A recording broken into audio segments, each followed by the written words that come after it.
국민의힘 전당대회 구도가 급변했습니다. 원희룡 전 장관이 이번 전당대회에 출마하겠다고 깜짝 발표를 했습니다. 한동훈 전 위원장과 나경원 의원도 아마 곧 출마 선언할 것 같은데, 나경원 의원 그리고 원희룡 전 장관, 이 세 사람의 어떤 압축전으로 진행되지 않을까. 지금 여러가지 여론조사 지표상으로 보면 한동훈 전 위원장이 압도적인 걸로 보여지지만, 선거란 것은 항상 뚜껑을 열어봐야 되거든요. 만약에 이제 결선 투표로 갈 경우에 이게 여러 가지 변수가 생길 수도 있다. 아마 이런 어떤 좀 전망도 있는 것 같습니다. 여당의 잠룡들이 나와서 정말 이 치열한 경쟁을 벌이는 대회가 될 것 같고, 흥행 요소도 꽤 있을 것 같습니다. 반면에 민주당은 아마 추대 대회로 간다니까요. 이재명 대표로 간다니까 좀 대비가 될 것 같아요. 어쨌든 이번 전당대회를 통해서 여당이 좀 더 활력을 찾는 그런 기회가 됐으면 하는 그런 바람입니다.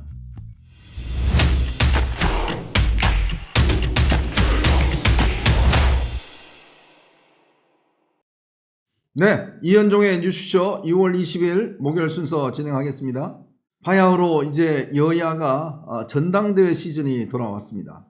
민주당은 8월 18일 날 전당대회를 아마 열 계획입니다.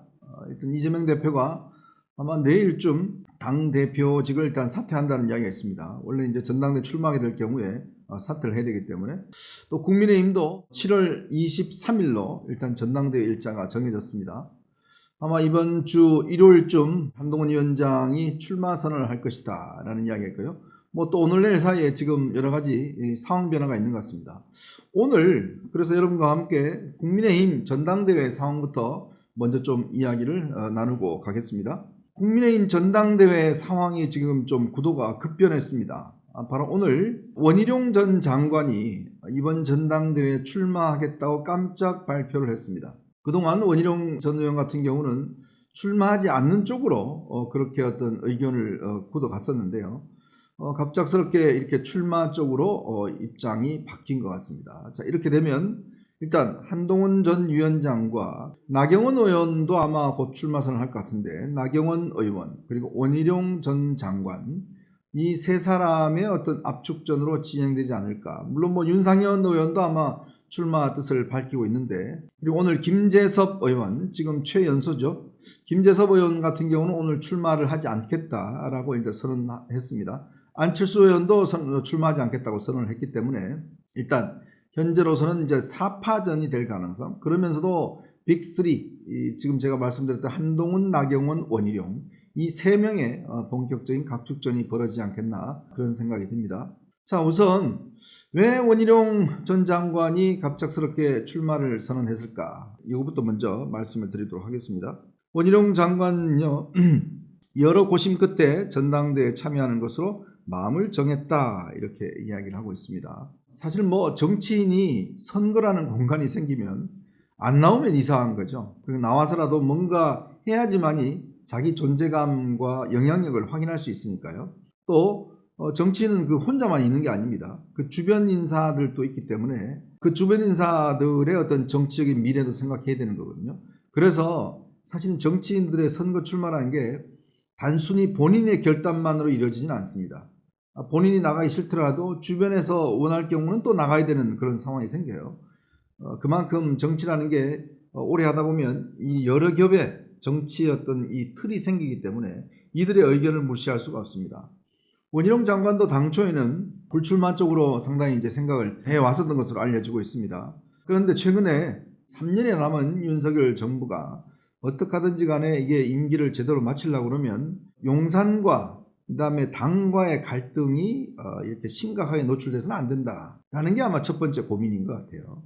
즉, 이 이야기는 한동훈 전 위원장이 지금 대통령과 사이가 좋지 않고 뭔가 좀 대립각이 서 있기 때문에, 그렇게 될 경우는 굉장히 문제가 생길 수 있다라는 이제 어떤 공감대 속. 그다음에 최근에 아마 제가 알기로는 원희룡 전 장관이 이제 엘살바도르의 취임 특사로, 대통령 취임 특사로 갔다 온 적이 있습니다. 그리고 아마 최근에 윤 대통령과도 만났던 것으로, 이 보고 겸해서 만났던 것으로 알고 있습니다. 자, 그러면서 최근에 아마 이 윤 대통령이 당내 사정에 대해서 이런저런 이야기가 오고 갔을 가능성이 저는 굉장히 높다라고 그런 전망을 하고 있습니다.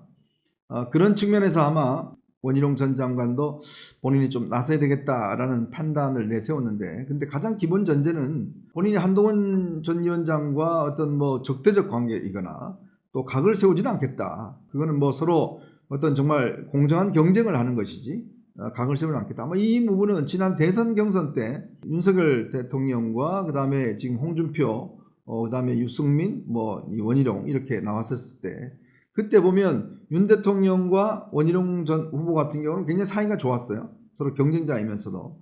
그 모델을 일단 생각하고 있는 것 같습니다. 그런 모델로 나는 한동훈과 선의의 경쟁을 펼치겠다, 뭐 이렇게 지금 이야기가 나오고 있죠. 그만큼 이렇게 되면 이제 이번 국민의힘 이 전당대회는 꽤 관심이 높을 것 같습니다. 왜 그러냐면 일단 이번에 룰이 80대 20, 즉 당원 80대 그다음에 여론조사 20이지 않습니까? 근데 이 7월 23일 날 1차 선거에서 과반이 안 나올 경우에, 과반 득표자가 없을 경우는 28일 날 결선 투표를 하게 되어 있습니다. 자, 그러면 지금 여러 가지 여론조사 지표상으로 보면 한동훈 전 위원장이 뭐 압도적인 걸로 보여지지만 선거란 것은 항상 뚜껑을 열어봐야 되거든요. 모릅니다, 잘. 왜냐하면 최근에 뭐 우원식, 추미애 뭐 이것도 마찬가지지 않습니까? 당내 선거란 게 예측하기가 참 힘들어요. 그런데 만약에 이제 결선 투표로 갈 경우에 이게 여러 가지 변수가 생길 수도 있다. 아마 이런 어떤 좀 전망도 있는 것 같습니다.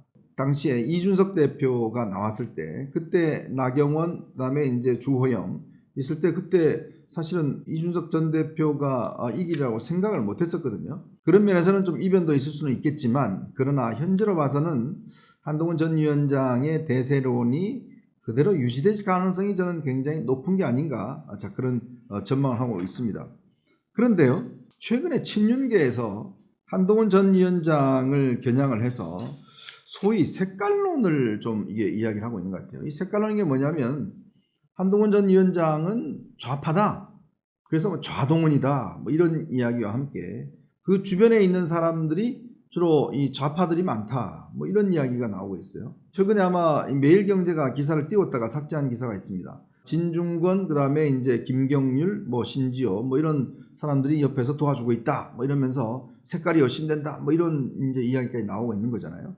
진중권 교수나 지금 김경률 회계사나 이런 데서 전혀 이게 무슨 말도 안 되는 이야기다. 특히 이게 친윤계가 이제 정상적인 싸움으로는 안 되니까 편법을 쓰고 있다. 그 편법이 뭐냐 하면 결국 이 색깔론을 불러일으켜서 특히 TK 지역이 가장 권리당원이 많지 않습니까?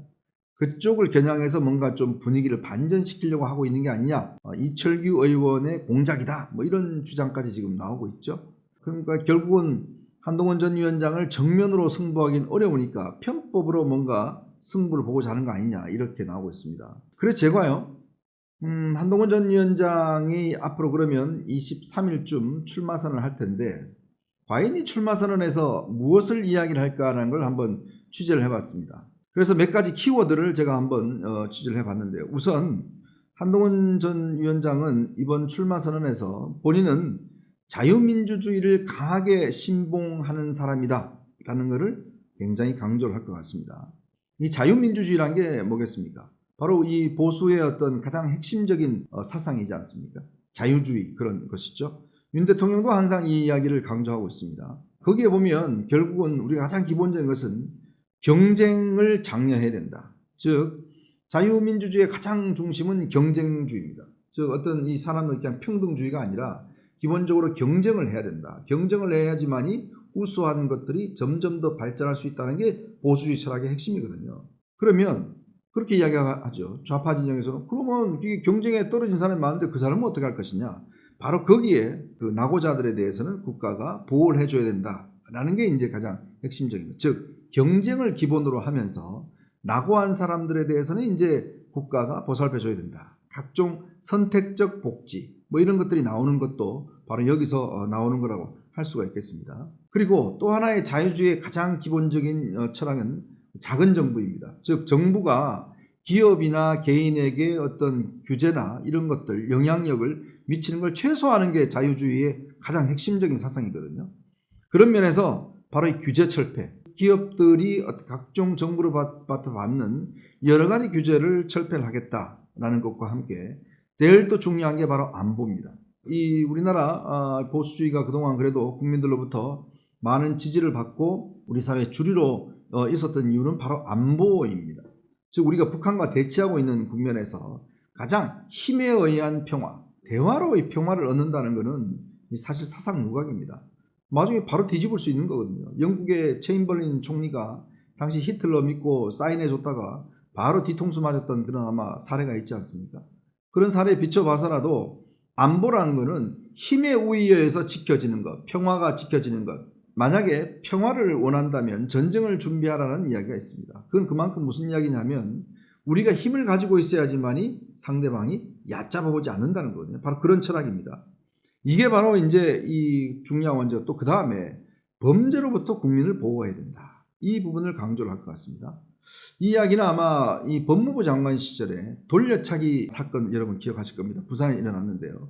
정말 전혀 모르는 여성을 쫓아가서 돌려차기로 여성을 제압하고 성폭행을 하려 했던 바로 그 사건이죠. 정말 이 여성은 엄청난 스트레스와 그 압박이 있는데 아마 이 범인이 제가 알기로는 무기징역이 되는 게 아니라 아마 징역 20년인가요? 하여튼 뭐 선고된 걸로 알고 있습니다. 피해자가 자기는 시한부 인생을 사는 것 같다라는 이야기를 해요. 그 이야기는 뭐냐면 그러면 나중에 가서 감형되고 뭐 이렇게 나올 거 아니냐. 그러면 그때 또 복수를 할 거 아니냐 자기에게. 정말 자기에게는 시한부 인생을 사는 것 같다라는 그런 걸 토로해서 이거를 입법적으로 여러 가지 정부가 지원할 수 있는 걸 갖다가 이제 입법화하려고 했는데 21대 국회에서 폐기가 돼버렸습니다. 야당이 뭐 오로지 특검법 이것만 하다가 그냥 이 법이 폐기가 돼버렸어요. 자, 이런 부분입니다. 즉 우리 국민들이 점점 범죄의 어떤 위협, 스토킹, 그다음에 여성들 같은 경우는 성폭행 범죄 이런 걸로부터 굉장히 두려움을 갖고 있습니다. 이거는 누가 지켜줘야 됩니까? 이거는 바로 정부가 지켜줘야 되거든요. 바로 이런 부분들입니다. 즉 범죄로부터 국민이 편안하게 살 수 있는 것들, 이게 이제 한동훈 전 위원장이 검사 때부터 계속 강조해 왔던 것이고 바로 이 진짜 보수는 바로 이걸 해내야 된다라는 것이고요. 그리고 보수의 핵심 가치는 실용성과 유연성이다라는 거죠. 그건 결국 뭐냐면 이 보수가 그동안 산업화와 민주화의 어떤 병행 발전, 그걸 통해서 또 보수가 그동안 보면 좌파 진영에 있는 인사들을 대거 또 영입한다든지 이런 어떤 세력을 확장시킴으로 인해서 3당 합당이나 등등을 통해서 국가의 어떤 중심 세력으로 부각했지 않습니까? 바로 이런 실용성과 유연성을 보여주겠다는 것입니다. 공동체에 대한 책임감과 함께 아까 이 한동훈 위원장이 얼마 전에 제기했던 직구 문제 같은 경우도 바로 그런 거죠. 내가 선택할 자유를 주겠다. 뭐 이런 것 같습니다. 그리고 또 하나 특이한 게 있습니다. 그동안 보면 우리가 학연, 지연 뭐 이런 걸로 굉장히 묶여있던 사회이지 않습니까? 딱 어디 만나면 어디 출신이에요? 뭐 어디 뭐 영남 출신입니다. 뭐 호남 출신입니다. 학교 어디 나왔어요? 그거부터 다 이야기하고 이제 그 다음부터 선후배 결정하고 대화를 하기 시작하는 게 우리가 하는 그런 가장 기본적인 인간관계거든요. 근데 이렇게 되면 좋은 학교 나오지 못하고 예를 들어서 어떤 지역 문제 이런 것에서 아예 예를 들어서 배척되는 경우가 많거든요. 모든 게 또 그 자기들끼리 해먹는 이런 문화가 우리 사회에 굉장히 팽배해 있습니다. 근데 한동훈 위원장은 검찰 시절부터 민원을 받지 않는, 오히려 민원한 사람에게는 더 가중 처벌하는 이런 걸로 잘 알려져 있어요.